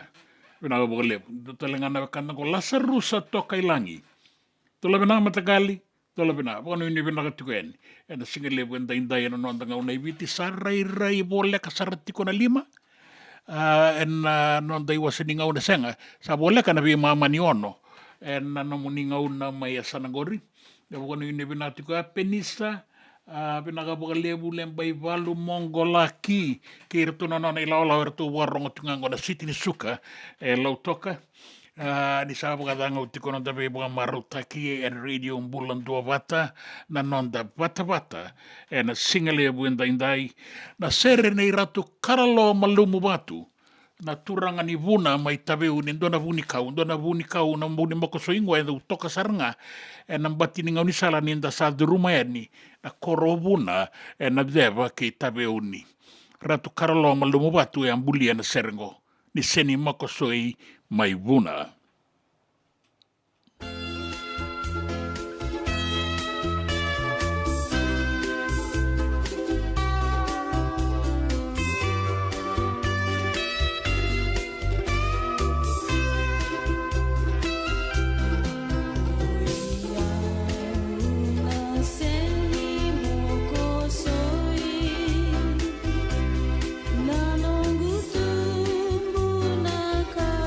Maru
E senga dina ni kara rawa na daka waka keki wa. Ia endona kainda wipu ke ka waka mamanta taka tuna bengaravi, o ia ke tuna kenda tō kakana. Na ika, na dalo, na bisikete, na reo bata, na sunbells e tinimbulu makau. O kenda tōna senga tiko ni nreiva, se senga ni waka motoka, kandau Dren na te tū beto seaki, erto sa tū wakarau na Divine Pacific Food Mart mai Sacramento, merto talaveani na nung ni voliboli. Rawa sara, we tartarangayani na taliboni diwa ndua ono, toluwa diwa ono, saivarua, merto wakarotaka katalada mai na nung ni voliboli, ena kena ngona to tolo tua. Divine Pacific Food Mart, Viturua Viwawalu Franklin Boulevard, Sacramento, California. Namba di telefoni ono, toluwa diwa ono saivarua. Erto ngarama talanga ni kena lewa sumburi ani nanomu yaya. Mai na nono to stoa, kena nomu mate ni katumba. Nungu chisu, nungu badua. Dorongode na vima mani ono kina vitu ene kawani bugululu we kemadawe California. Vima mani rua ene kawi kina tolu ene singalewu ni lotilewu we kemadawe viti. E warotaka na New Methodist Christian Fellowship, USA. Rongode na Radio Mbulando vata San Francisco me kauti kenda vata mai. JJ's Food Shack. E tiku kethi kena na kakana boka biti me pakana kokonda. Lobo benga ni ngai kani doi tu na bundi nan dalo se tabioka. Na kakana boka malangi me pakana steak pakai loka kena coleslaw. Woo-wee! Na kari toa sa wadha badina na keni kana. Kaya tiku talanga na nono to specials ena loma ni mga dawa. Daw tamba ena Facebook. Na doi ni tiwa ya na bani manray pai kaya na bugatale. Gore na JJ's Food Shack. Viu Valley mo Billy Jean Street, Santa Rosa, California. Karo talagang rito dili mo yang may Santa Rosa, may yato sarani kinavato. Girit-rito sana kinavitu sa mabitu tolo dio tolo dundu al limono. JJ's Food Shack, Santa Rosa, California. Nanonda vata kei siti veni rotorala.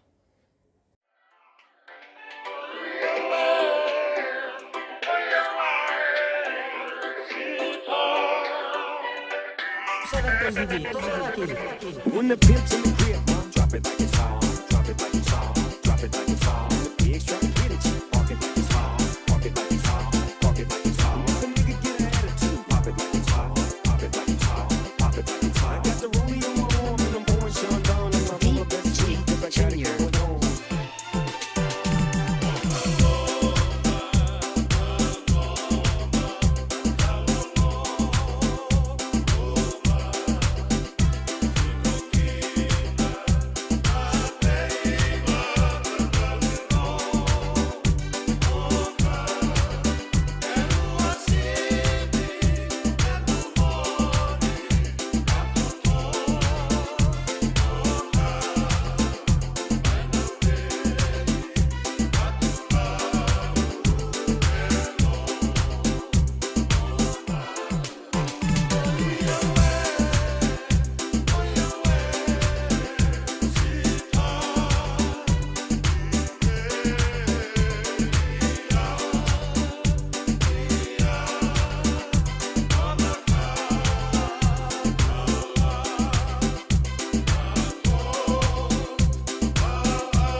Sere ke loma na tomba vagaloloma.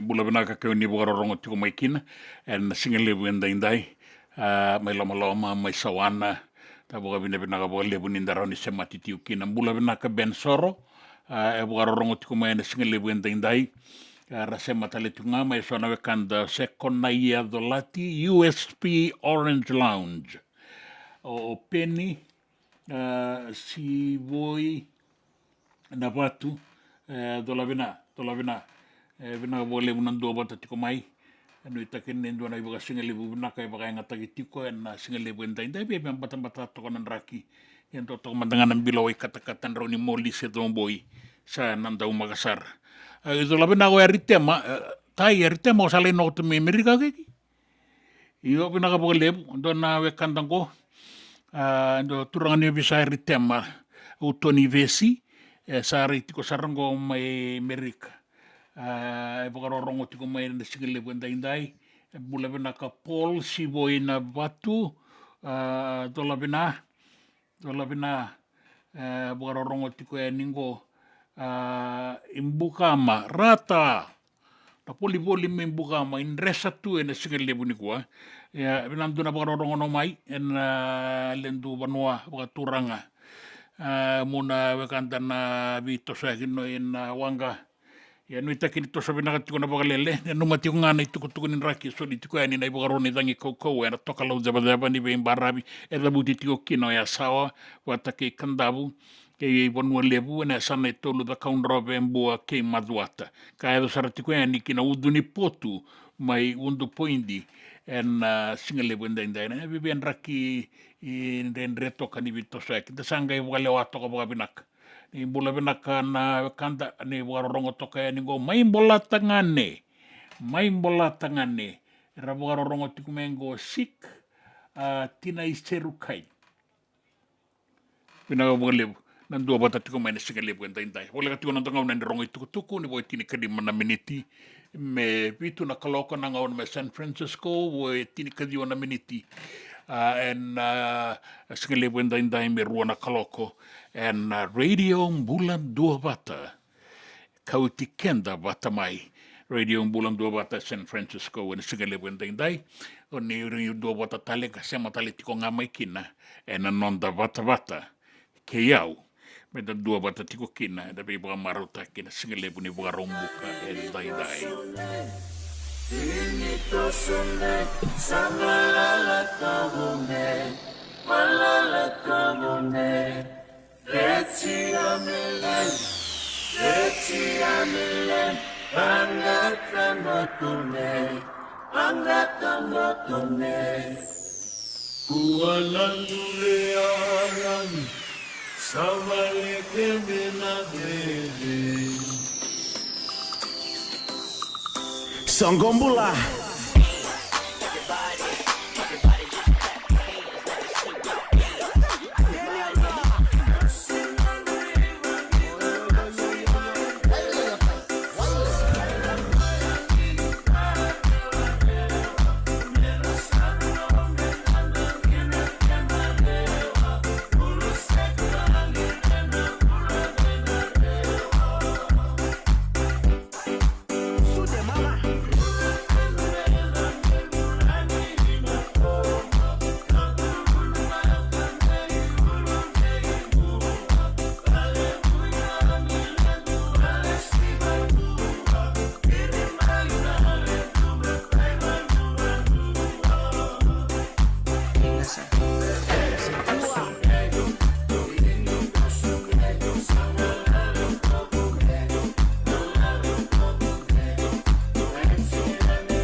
Isan bula vinaka, angona itukutuku ena nonda vanua. Na nonda ituatua vogai lavo ina matani tue viti a sabagan nui ana noa ena palimendi. Ka anda na vagai ngatagati o kina na ilavo tolu na bilioni viwanan rau 5.5 na milioni walunan rau tinika diwa na undolu vanan rau 7.5 kadiwanan dola. Sama ni bagan donui ni awili kimai ne katulu ni ngauna ai bua nandau ni au ni matani tu kara lewe tolu 5.5 kadiwa era labelinga mera bagan donuia era tu lewe tini kandua era tu sangata era u lewe rua rau senga ni labelinga. Sandingitaki o Nancy tiko isuwa kina itutu waka directa wakatawa ni tambana ni beitaki ni matani tu. Sama ni bagan deitaki ni lesi-lesingo na bongi ka sa bagan nui tiko kina na marama sandingitaki ngo dua na loya makawa ni matani tu santen desar gai bengarabi sala tablebiti dakengo kina itutu kanui taki tiko kina ni na rawa ni rabe itoko ni na non na itoka ni bagadaka me bagan deita ki tiko nga na bengarabi binaka saba kan dondonu na tambanango sama i lesin na maramango me sosomita ki John Rambuku o John Rambuku atau rabagatawa tiko na itutungo sanga i kila ini sanganin dondonu ka sanganin ngani tikoya me taura na itutungo sama ni sosomita ki kina sa bola kina no na bola ni kere bogadengo ka pa deota kiani ki buan na turangan bale na presidente ni non da matani tu o Ratu William me katoni vere na turangan tu maduata. Sanga iti kongo mendola bina maliwalala ni be bukayaki ni bogalele me baleta na non da kambani ni wangabuka na Fiji Airways. Bukai tabitiko kina na kena minister buka talengani prime minister na minister ni buka o William Mengaboka na numitiko ni na rawan ni beitokoni na itubango kina bengarabi ni nonda kambani na Fiji Airways buka uasibi na nona buka bukan dondonusara mai kiviti kina beibonu eso mai mereke me bakata ki Dallas, Chicago, Atlanta, bata ki Seattle. Na nonda kambani ni wangabuka, sabi siya matitalengana no na bewe kani wagang bisnisi kay na be kambani tale so and taunda ko kay biti na American Airlines, Alaska Airlines kina Fin Air, ka warita ki makinan ni saya bala tingo endua na bendina-dinati ni non rata-kata na bikambani ni wangabukongo. Bukan bimbi o irera bengarabi na pono lebu Amerike. Watakina non da kambani ni wangabuka, the Fiji Airways. Na itukutuku ningito, erto sana toso ki San Diego, na mua ni madongo na non da timi ni Fiji Water Flying Fijians. Merato sala ki boga rauto ka maikin erto nagai sota ki na tim ni New Zealand na New Zealand All Blacks mai San Diego na madawa katumai rambula binaka na tau robo sanganin dua na maboa bidanga na rakusila lai sangkarabioti sa dau makatiko ng bulay na ngaunango kara sana toso ya ni Santiago na mua ni madawango. Dua na no da dorobo itau keyang gitu boli New Zealandi bagai tiko-tiko talenga mai kina sa tokona na kere melako ki Varanise mesana laingito mai Varanise na mbaki katumai ango salesi reasi na luwe Filipi reasi endua kasa matataka witi talenga na no da panua na gitu na rakabi rato tiko mai New Zealand na matabu balengo yo salesi asa bagai ngata kita le tiko nga nang gitu tin kalima wata kene lewe abitu mai New Zealand ia matataka tiko na timi ni Wellington Hurricanes. Sang gitu o tiba 5 na timi go ya sa na ngole kina kibarani sa kene mbale ni sa labeti na dinati embaleti ko ya ke na isong rakabi mai New Zealand sa rawa ni na maingito ebiti satu sotiko na kena vibosaki me rau na gele ki be tala no akina ke Mick Burns na non dandau ni be boga tabulidi ni temilewe atini ka 5 me rau ningai matata kina boga binaka na ilako ni sale si rayasi ke na nona sasanga me sama ingito nga ena timi ni biti ato sotiko nga na boga rau ni sotan ni Olympics mai borani se vi ratu na non dadorobo ke na ngone lewa en soto go vertu na dadorobo mertu na sanga mertu la kitango maka kamaroro ele sutale mai na metalikola ertu arwata na rono ndolu tini kaono mai Rio ka bakakin na bidana mbakisawa ti ertu la ki rawata tale mai kina bagarua mai Tokyo mai Japani ertu sana la kitango maka en madha wakatuma no sota tiku kina na nratu tombu kena timi ni Uruguay na timi ni Merke US Eagles ke ratoni tau kene rara na sota boga tombu ena ngai madhala kina na non rabi tosoi kina kota finala semifinala ena finala ena baundua vera una timi ena finala na timi ni biti da boga nui ni vinagatiku masula kira tu tiko nanda do robo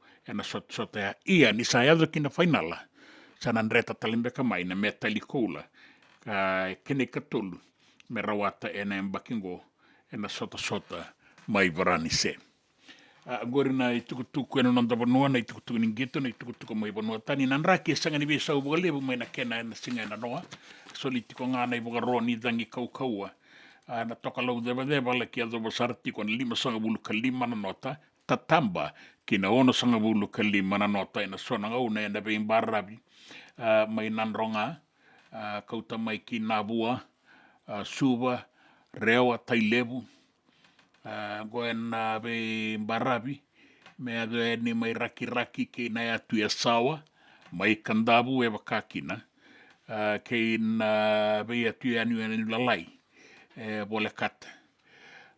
Na toka lau ke maduata me ado saraki na udu ni potu na leba ke imbua pata ke ta kaunrobe soli talitunga kina na iboroni dangi kaukoa ki lau ke na atulo mai viti.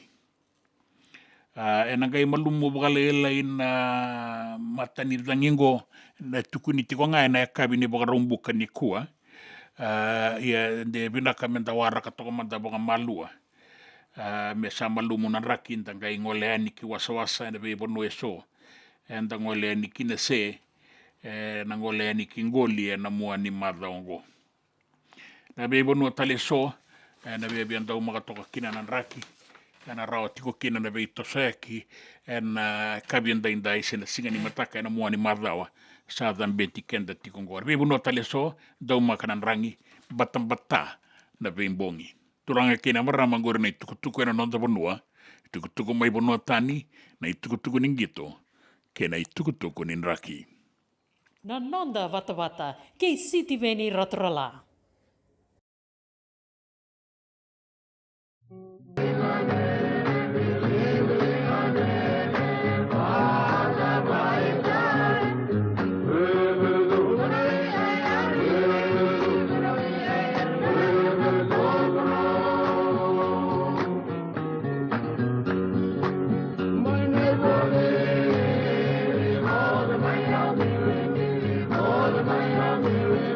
Down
Pina wale bona tumono tu yana do uninda le setura kira usa na tala di kemuni talikine ne singale wenda inda yana non tapata.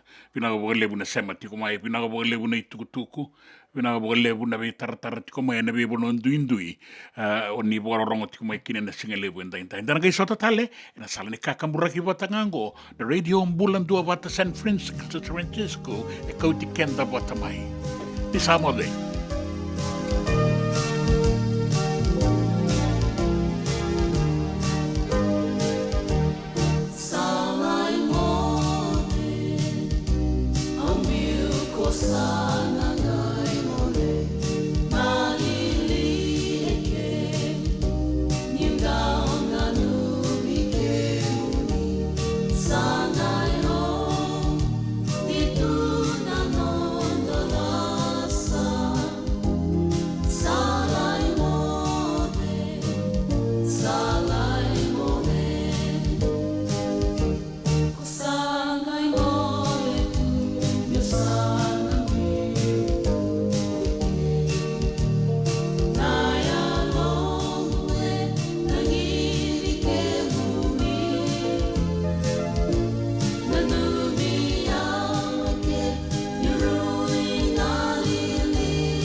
Nanda Vata Vata ki City Veni Raturala and a radio Mbulan Dua Vata, San Francisco.